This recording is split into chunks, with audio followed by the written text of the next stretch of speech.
신명 전체를 모세의 세 가지 설교로 구분할 때 첫 번째 설교의 마지막 부분에 해당합니다. 첫 번째 설교의 가장 절정에 해당하는 부분이 바로 오늘 읽은 부분 말씀이라고 할 수 있습니다. 이스라엘 백성들에게 앞으로 전하게 될 메시지의 핵심은 이스라엘 백성들이 이제 새로운 땅, 가나안 땅에 들어가서 어떻게 살아가야 할 것인가에 대한 것이었습니다. 어떻게 살아가기라는 이 주제는 그저 객관적인 규율을 주는 것으로 완전치 않습니다.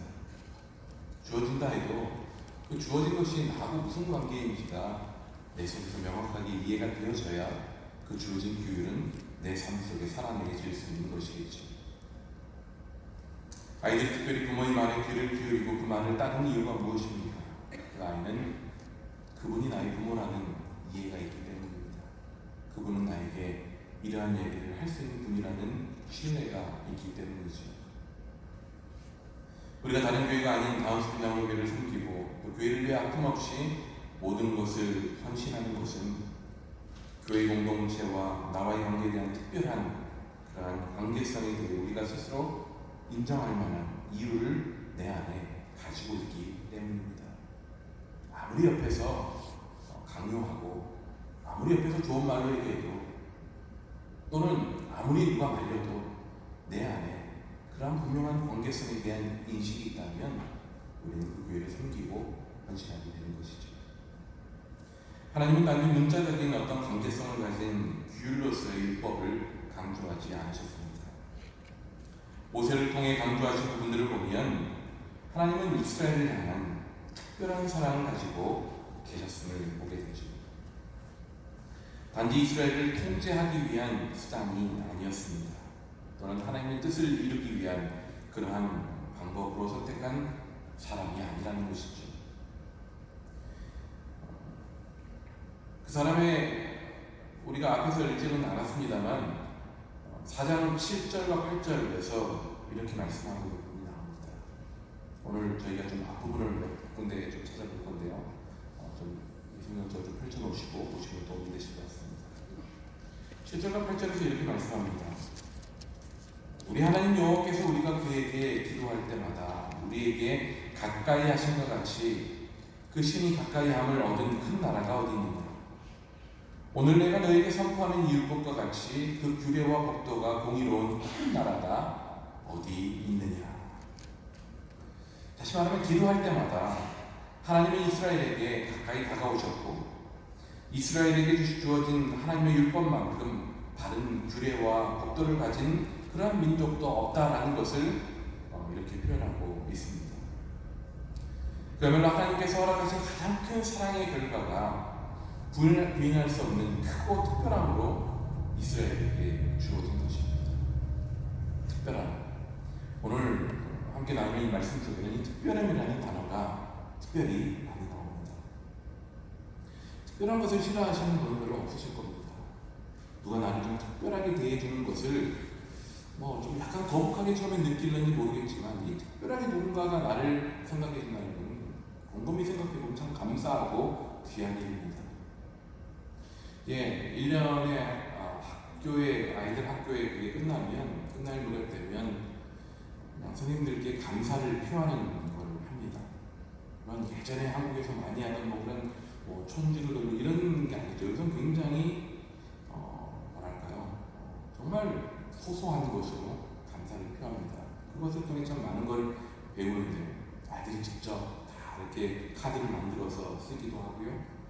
선물 조그마한 걸 준비를 합니다. 저희가 한 2, 3년 전부터 누구 어떤 분을 알게 돼서 이렇게 주문을 하면 그분이 직접 핸드메이드로 그걸 만들어줘요. 근데 절대로 20불 넘지 않아요. 다 20불 안에서 만들 수 있는 선물이에요. 보통은 이렇게 기프트카드 하거나 이런 경우도 있지만 그런 걸 알게 되면서 그걸로 선물을 학교생들께 해서 드립니다.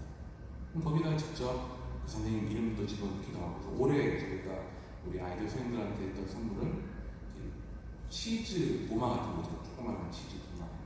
근데 거기 위에 감사의 메시지 짤막하게 하고 그 선생님 이름하고 우리 가족 이름을 딱 써서 이렇게 준비해서 굉장히 특별하다라고 저는 생각하고 해드립니다. 특별하죠. 그걸 받으면 어떨까라는 생각을 하면서 준비를 합니다. 특별하다는 것은 굉장히 귀한 감정인 것 같아요. 누구나가 저 사람이 나를 생각하면서 이렇게 저 아이가 내 이름을 써가면서 이렇게 카드를 만들어서 나에게 주었구나. 이 특별함이 얼마나 귀한지 어느 누구도 이 특별함을 마다하실 분은 없을 거라고 생각합니다. 오늘 본문을 통해서 느끼게 되는 것은 이 가나안 입성을 앞두고 하나님께서 끊임없이 이스라엘 백성들에게 주고자 하는 메시지가 있었다는 거예요. 그 메시지의 핵심이 무엇인가를 곰곰이 생각해 보면 바로 특별함이라는 메시지입니다. 특별함.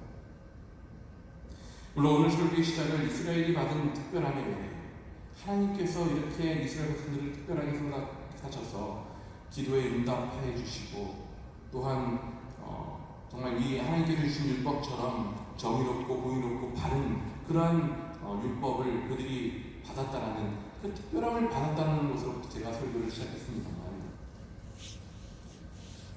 그 이면에는 사실 본래 특별함의 기초가 되시는 하나님의 특별함이 존재하고 있음을 이 신명기 4장 전체를 통해 우리는 살펴볼 수 있습니다. 이스라엘이 크고 특별하다는 것을 말했던 앞선 본문 역시 하나님의 크심 안에 주신 규례와 법도 그리고 그 크신 하나님의 특별한 전능함 때문에 가능했다는 것이죠. 우리가 흔히 쉽게 말하면 상대방을 설득하기 위해 적절한 어떤 문장을 사용하고 언어를 사용하는 그러한 것을 훈련하고 연구하는 학문을 수사학이라고 얘기합니다. 앞서 이스라엘의 크고 특별함을 이야기하기 위해 모세는 4장 7절 8절 아까 제가 읽어드렸던 그 말씀 속에 소위 수사학적인 방법을 사용합니다. 질문을 던지는 것이죠. 질문을 던짐을 통해서 무언가 하고자 하는 메시지를 아주 강하게 전달하는 그러한 수사학적인 방법을 사용했습니다. 자신들이 크고 특별한 은총을 받았음을 인정하게 하기 위한 일종의 소통, 커뮤니케이션 방법이었던 거죠. 그러한 수사학적인 방법을 오늘 본문 시작하는 32절과 33절 그리고 34절에서 동일하게 사용하고 있음을 보게 됩니다. 이번에는 이스라엘의 크고 특별함이 아니라 그 누구와도 비교할 수 없는 하나님의 특별함, 탁월함을 이야기하고 있습니다. 하나님의 약속이 실현될 가나안에서의 새로운 출발은 결코 이스라엘 자신의 탁월함만으로는 감당해낼 수 없는 그러한 새로운 삶이기에 그 민족의 외형적인 어떤 크고 강대함만으로는 완성될 수도 유지될 수도 없기 때문에 결국 그들은 하나님의 특별함, 그 하나님의 특별함을 그들이 찾아야만 했고 그 특별함을 인정해야만 했다는 것이죠.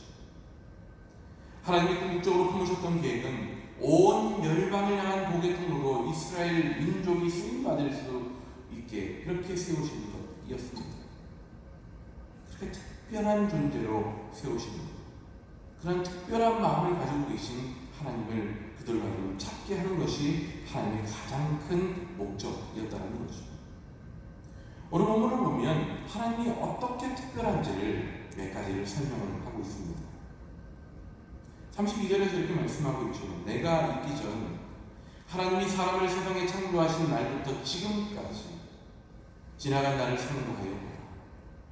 하늘 이 끝에서 저 끝까지 이런 큰 일이 있었느냐. 이런 일을 들은 적이 있었느냐. 모세가 이 하나님의 특별함을 설명하면서 두 가지를 언급합니다. 그것이 무엇이냐면 시간이라는 것과 공간이라는 것을 끄집어냅니다. 이 시간과 공간을 통해 하나님의 특별함을 설명하는 것이죠. 창조부터 지금까지라는 것은 시간에 있어서 인간의 역사 전체를 의미하는 것입니다.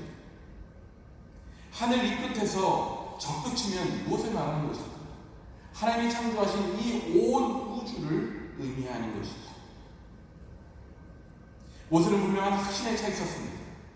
다시 말해 이 온 우주적인 시간과 공간 속에서 하나님이 지금까지 행하셨던 그 일들만큼 더 크고 더 놀라운 일을 행한 자는 없다라는 확신을 가지고 있었던 것이죠. 그럼에도 모세는 추가적으로 33절과 34절의 말씀을 이어갑니다. 어떤 국민이 불 가운데에서 말씀하시는 하나님의 음성을 너처럼 듣고 생존하였느냐? 자, 이게 어떤 장면을 얘기하는 것입니다. 하나님께서 이스라엘 백성들을 시내산에서 만난, 하나님께서 시내산에서 자신을 드러내신 바로 그 장면을 언급하고 있는 말씀입니다. 34절에서는 세 번째 질문을 던지죠. 어떤 신이 와서 시험과 이적과 기사와 전쟁과 강한 성과 편팔과 크게 두려운 일로 한 민족을 다른 민족에게서 인도하여 낸 일이 있느냐? 자, 이거는 어떤 사건을 얘기하는 것일까요? 이스라엘 백성들을 애굽에서부터 데리고 나온 출애굽 사건을 얘기하는 것입니다. 이 두 가지 수학적인 질문 형태로 이렇게 추가하고 있습니다. 뭔가를 좀 더 설명을 하기 위함이겠죠. 근데 엄밀히 놓고 보면 이 두 번째, 세 번째 질문은 첫 번째 질문에 대한 우리의 이해로 모든 것이 다 설명이 가능한 그러한 질문입니다. 그러니까 좀 부가적인 그러한 질문이라고 볼 수 있는 것이죠. 핵심은 이런 엄청난 큰일이 다른 곳에서는 전혀 일어나지 않았다라는 사실을 말씀하고 있는 것입니다. 그 어떤 일들과도 비교할 수 없는 전대미문의 크고 놀라운 사건이 바로 하나님의 크심을 통해, 하나님의 특별하심을 통해 드러났다라는 것을 모세가 그들의 기억을 통해 상기시키며 얘기하고 있는 것이죠. 요점은 이것입니다. 하나님은 이처럼 우리들에게 이 온 우주 가운데 특별하신 분이다라는 것을 말씀하고 있는 것입니다. 하나님께서 창조하신 영역 안에서 하나님이 운행하시는 시간의 흐름 속에서 하나님보다 크고 특별하게 일할 수 있는 존재는 그 어디에도 없다라는 것을 말하고 있는 것입니다. 더욱이 이러한 특별함을 아무나 경험하고 확인할 수 있는 것도 아니었습니다. 하나님께서는 여타 다른 민족들을 위해 이러한 특별한 일들을 행하지 않으셨다는 겁니다. 물론 다른 민족도 하나님이 행하신 일들을 보기는 보았죠. 경험하기는 경험했을 것입니다. 전해 듣기도 했을 것이고요. 하지만 그 하나님의 특별하신 그 크신 기람의 의미를 이해할 수 있는 대상은 오직 하나님이 택하신 백성 이스라엘밖에 없었다는 사실입니다. 그러기에 계속해서 말하듯 특별함이라 이스라엘 백성들에게는 매우 특별한 것이라 말할 수 있다는 것이죠. 두 번째 하나님의 특별함에 대해서 언급하고 있는 부분이 등장합니다. 37절에서 이렇게 모세가 얘기하죠. 여호와께서 내 조상들을 사랑하심으로 그 우선인 너를 택하시고 큰 권능으로 친히 인도하여 애굽에서 나오게 하시며 라고 얘기합니다. 하나님께서 앞서 말한 것처럼 하나님이 창조하신 시간과 공간 속에서 이스라엘을 위해 행하신 특별함은 분명한 이유에서였습니다. 그것은 바로 이스라엘을 향한 사랑 때문이었다는 것입니다. 이것을 이스라엘만을 향한 사랑이라 여긴 채 이스라엘 백성들 입장에서 마치 특권주의적인 발상으로 받아들여서는 결코 안 될 것입니다. 오히려 여기서 말하고 있는 말은 하나님의 분명하신 계획을 이루어가기 위해 행하신 일하심의 방식이 바로 사랑을 통해 이루어졌다라는 사실을 우리가 봐야 된다는 것이죠. 하나님께서 이스라엘 백성들을 사랑하셨네, 우리를 사랑하셨네, 이것에 대한 어떤 사랑의 특권으로 이해하고 교만에 빠져서는 안 된다는 것이죠. 물론 사랑을 받은 자들입니다. 하지만 그 사랑을 받은 자들로서 이 사랑을 어떻게 이해해야 되느냐? 이 사랑이라는 것을 통해 하나님의 선하신 계획하심을 이루어 가십니다. 이 사랑이 바로 하나님이 애초부터 품으셨던 그 계획을 이루시는 방법으로 이 사랑을 사용하시는구나라고 이 사랑을 볼 줄 알아야 된다는 것이죠. 이스라엘만을 위한 특별한 사랑이 아니라 이스라엘 통해 이루어 가실 특별한 일을 위해 그들을 포기함 없이 사랑하셨던 바로 그 사랑의 특별함이라는 것입니다. 이러한 이유로 하나님은 특별하신 분이라는 것이죠. 하지만 이스라엘이 보여준 모습만 보아서는 그 사랑을 이어갈 만한 자들이 못 되는 것처럼 보입니다. 4장 앞부분에서는 그러한 가능성이 너무나 농후한 이들임을 아셨기에 모세를 통해서 그들에게 주신 하나님의 율법을 철저히 지켜야 된다는 것을 강조하셨고요. 더욱이 너희는 결코 우상을 섬겨서는 안 된다는 것을 길게 강조하는 부분이 4장 앞부분에 나옵니다. 하지만 그들은 어떻습니까? 이 이후에도 여지없이 우상 앞에 엎드렸고 하나님의 사랑에 합당하지 못한 모습을 계속해서 보이고 말았죠. 하지만 그런 모습까지도 미리 아시고 품으실 준비를 하셨는지 4장 24절과 31절에 보면 하나님의 사랑의 두 얼굴을 보여줌을 통해 하나님의 사랑의 본 모습이 무엇인지를 말씀하고 계십니다. 24절에서 이렇게 말씀해요. 내 하나님 여호와는 소멸하는 불이시오. 다시 말하면 삼키시는 불이시고 질투하시는 하나님이시다 라고 그렇게 말씀합니다. 하나님이 가지신 질투의 불이 백성을 향한 하나님의 언약적인 신실함의 힘을 지켜주신다는 것. 그들을 그냥 멸망시키신다는 것이 아니고 그만큼 질투하는 하나님의 마음이 그들을 결코 포기하지 아니하고 그들을 붙잡으실 것이라는 그런 의미가 담겨 있다는 것이죠. 이스라엘 백성들은 자신들이 반역하고 우상을 숭배할 때 불같고 질투하시는 하나님을 그들이 발견하게 될 것입니다. 아, 이제 끝이구나가 아니고 그 질투하시고 불같으신 하나님을 통해 그들이 다시 회복되어질 수 있는 기회가 주어진다는 것이죠.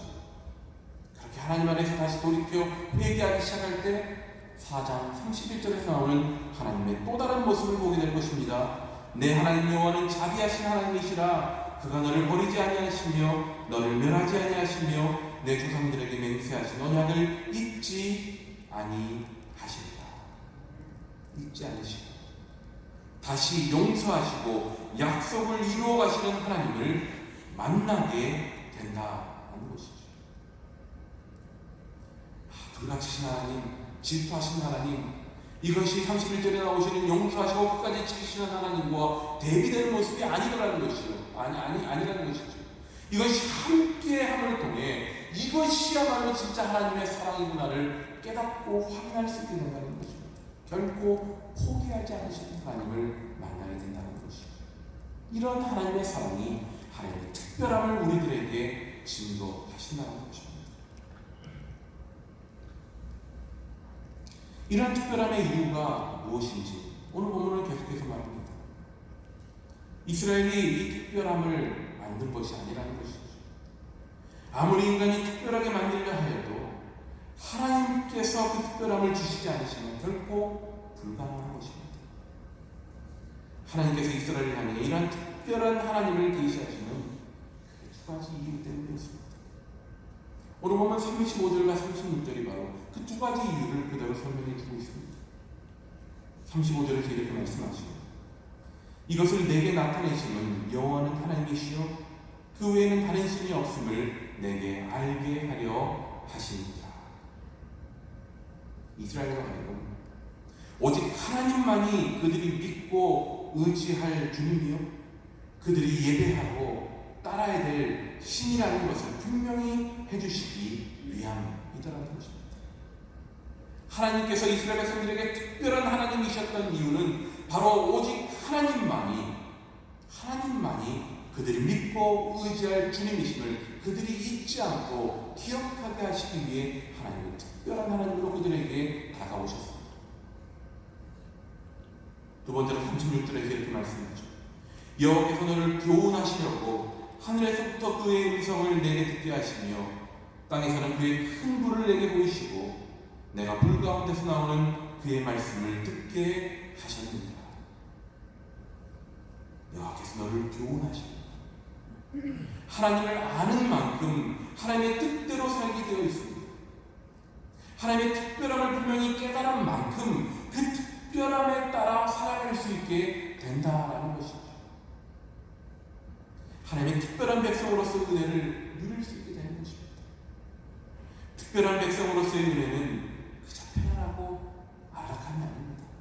탄탄대로 모든 일이 그냥 수월하게 다 이루어지는 것, 그것이 특별한 백성에게 주어진 은혜가 아닌 것이죠.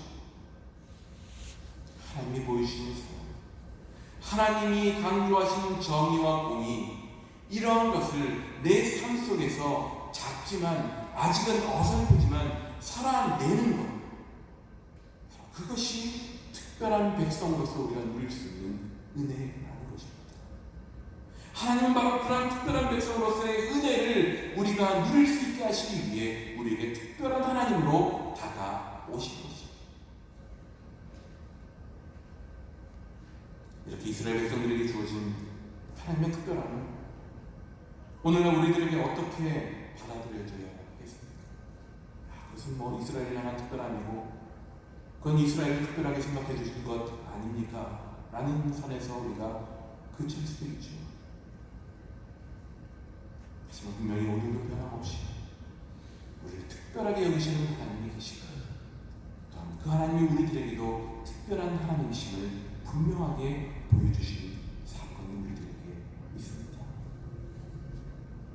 당시 이스라엘 백성들에게는 어떤 이보다 더 확실한 하나님의 특별함이 바로 우리가 아는 예수 그리스도를 통해 주어졌다는 것이죠. 예수 그리스도를 이스라엘 속에 역사하신 하나님의 특별한 계시와 은총, 이것과는 별개 것으로 생각할 이유가 절대 없죠. 예수님은 이스라엘을 통해 시작하신 복으로서의 사명, 하나님의 백성으로서의 선교의 사명이 갖는 구속적인 근거를 완성시켜주기 위해 이 땅에 오셨습니다. 하나님 백성의 선교가 완벽한 근거를 얻을 수 있는 건 비로소 예수님이 이 땅에 오셔서 행하신 십자가의 죽음과 부활을 통해서 하는 것입니다. 이스라엘을 특별히 세우셨던 하나님의 특별함이 바로 이 예수 그리스도를 통해 우리들에게도 특별함으로 주어졌다는 것이죠. 감히 평가한다면 당시 이스라엘 백성들이 경험했던 것보다 더욱더 큰 감격으로 더욱더 완벽한 모습으로 우리들에게 특별한 하나님이 우리에게 계시되어 졌다는 것입니다. 하나님의 특별함, 예수 그리스도의 특별함을 통해 세워진 우리 모두의 특별한 인생이 주목해야 될 한 가지를 이제 오늘 보면 마지막 부분을 통해 보게 됩니다. 29절과 30절이 바로 그 부분입니다. 그런즉 너는 오늘 위로 하늘에나 아래로 땅에 오직 여호와는 하나님이시요 다른 신이 없는 줄을 알아 명심하라. 이것은 우리에게 주어진 하나님의 특별한 것이죠. 이스라엘 백성들에게만이 아니라 우리들에게도 주신 하나님의 특별함입니다. 우리가 자랑할 수 있는 하나님의 특별함이라는 것이죠. 40절에서 이어서 이렇게 말씀합니다. 오늘 내가 내게 명령하는 여호와의 규례와 명령을 지키라. 너와 내 후손이 복을 받아 내 하나님 여호와께서 내게 주시는 땅에서 한없이 오래 살리라. 우리를 향한 하나님의 특별함은 결국 우리가 살아가야 될 삶의 모습, 삶의 윤리, 하나님의 가르침, 예수님의 삶을 통한 그 가르침을 따라 실천하는 삶으로 바로 연결되어지고 있음을 오늘 이 말씀을 통해 확인하게 됩니다. 특별함을 얻는 자로서의 삶은 다름 아닌 주신 말씀대로 어떻게든 살아가려고 부단히 애쓰는 그러한 모습이라는 것입니다. 우리를 향한 하나님의 특별함이 거기서 그치는 것이 아니라 이 특별함에 대한 이 39절 말씀 다음에 바로 너희들이 그 주신 말씀대로 너희들이 살아야 된다 하는 것을 강조하고 있는 겁니다. 하나님이 우리에게 특별하신 그 이유대로, 우리를 특별하게 세워주시는 그 이유대로 우리 또한 그렇게 살아내야 된다는 것을 우리들에게 가르쳐주고 계신다는 것입니다. 요즘 들어 계속해서 주시는 말씀이 그러하죠. 그런 메시지를 함께 나눌 수밖에 없는 것은 성경은 결코 사변적이거나 내면적인 가르침으로 복음을 이야기하는 것에서 그치지 않는다는 것입니다. 여러분, 오늘 본문 말씀 이 4장 32절에서 40절의 말씀은요, 당시 이스라엘 백성들에게 복음입니다. 이것은 복음이었어요. 근데 그 복음 말씀 속에서도 하나님은 결코 내가 너에게 특별한 존재다라는 것으로 그치지 않으셨다는 것입니다. 내가 너에게 특별하니 이 특별한 너희들을 향한 나의 가르침을 너희들이 듣고 따라 살아가라라고까지 말씀하고 있다는 것입니다. 복음은 결코 사변적이고 내면적인 듣기 좋은 말씀에 그치는 것이 아니라는 것입니다. 복음은 우리로 하여금 살아내게 하는 하나님의 음성입니다. 복음을 살아내는 실천이 있고 윤리적인 삶으로 복음을 완성해 가도록 하는 가르침이 바로 복음인 것입니다. 점점 이 문제에 집중하게 하심을 통해서 개인 신앙으로만이 아니라 하나님께서 더 깊이 사용하시는 삶으로 우리를 나아가게 하는 것입니다. 왜 그렇게 가르치실까요? 우리가 특별하기 때문이에요. 왜 그렇게 그냥 듣기 좋은 말씀만 하고 그치는 것이 아니고 그 말씀대로 살아내라라고까지 끝까지 강조하시는 이유는 우리가 특별하기 때문입니다. 하나님께 우리가 특별한 존재이기 때문이에요. 하나님이 또한 우리에게 특별하신 분이기 때문입니다. 우리에게 그냥 힘들게 살아가라고, 야 인생이 힘들하냐? 힘들게 살아가 라고 주어지는 그런 어떤 인생이 그냥 굴곡이 아닌 것입니다. 인생을 편안하게 만들어 놓으면 저자들이 나를 찾지 않을 것이기에 그렇게 만들어 놓은 인생의 굴곡진 삶이 아니라는 것이죠. 우리가 특별하게 하나님의 특별하신 마음을 우리로 하여금 구현해내고 드러내게 하는 통로로, 그러한 복의 통로로 우리를 사용하시기 위해 우리에게 그러한 삶을 살아갈 것까지 강조하시는 것입니다. 우리는 이 두 음성을 들어야 됩니다. 아까도 사랑을 보여주신 얼굴이 두 얼굴이셨듯이 우리의 복음에 대한 우리의 기도, 이 두 가지를 향해 열려 있어야 된다는 것입니다. 하나님의 특별함에 대한 그 기쁨과 그 특별하신 하나님께서 나를 특별하게 여기셔서 주신 말씀대로 어떻게든 내가 살아내고 노력하는 것은 그것이 바로 특별한 우리들의 삶의 자세가 되어야 한다는 것입니다. 그것이 온전한 복음인 것입니다. 오늘 특별히 오시는 결단하는 이어준교회 회원 여러분 역시 우리 교회 가운데 성김의 주축이 되는 특별하신 분들이십니다.